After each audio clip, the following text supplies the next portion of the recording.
Hey, what's up, everybody? So I just wanted to started this at a stoplight, by the way. So I just wanted to talk to you guys really quickly about something today. So there are a lot of diets, obviously, that are popping up that are like the one that triggered this. What I'm about to say is it's called the carnivore diet. If you haven't heard of it, look it up. It's basically, what it sounds like, mostly just a meat diet. You're not really eating much of any veggies, anything like that. But there are a lot of other ones that are very much an elimination, kind of like an elimination diet. A true elimination diet is when you basically, like, you're having some kind of problem, you're having some kind of like physical issue or whatever, and so you think that food, maybe your diet is the culprit. Maybe it's because you read something, maybe your doctor said that, maybe you just figured it out on your own that some kind of food you're eating is causing this.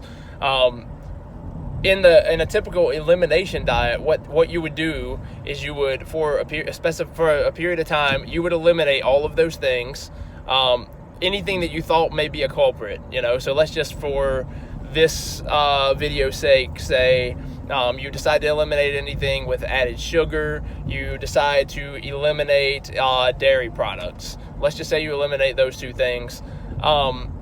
What you would then do in your standard typical elimination diet method of doing things is you would get rid of those things, for a little while, maybe a month, and see if your symptoms, whatever they are, clear up. And if they do, then you know that something in that was the culprit. So what you would then do would be slowly add those things back, add them back one at a time. And when the problems start to pop back up, that's kind of the thing that's the issue. So that's a standard elimination diet, and I think it's a great strategy. The problem that I have with some of these other diets that are super restrictive is they're basically like a forever elimination diet. Like, they get rid of the stuff, but then that's the end goal. Like, there's never any plan to get you back to something that's pretty sustainable. And when I say sustainable, I mean for probably like 95% of people. I know that there are those of you out there who are able, and I'm even thinking of a few people I know right now, who are able to just long-term, forever, like, eliminate a ton of different types of foods from your diet and just stick with that forever. And if that's you and that's like working really well for you, like, definitely more power to you. I'm like super excited for you to have found something that works really well for you like that. But also recognize that that's probably, if this 5% of the people out there. The other 95% of us are people who like really have things that we really, really like and probably will never give up 100% long term.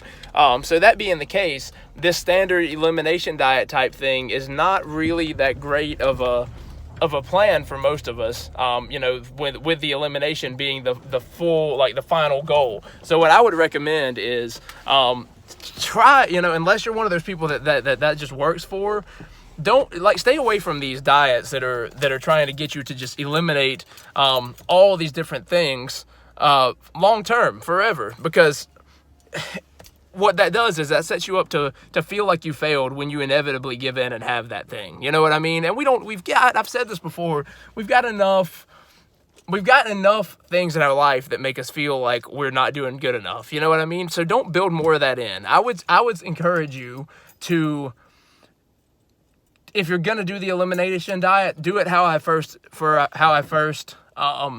mentioned it, and slowly add those things back in to find out what the culprits are.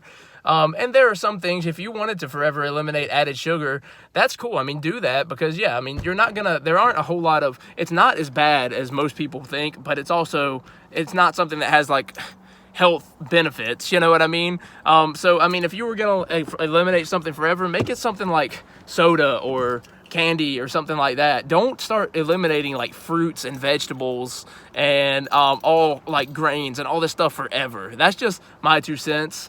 And I think that it has some wisdom behind it for most people. I am open to talking about this.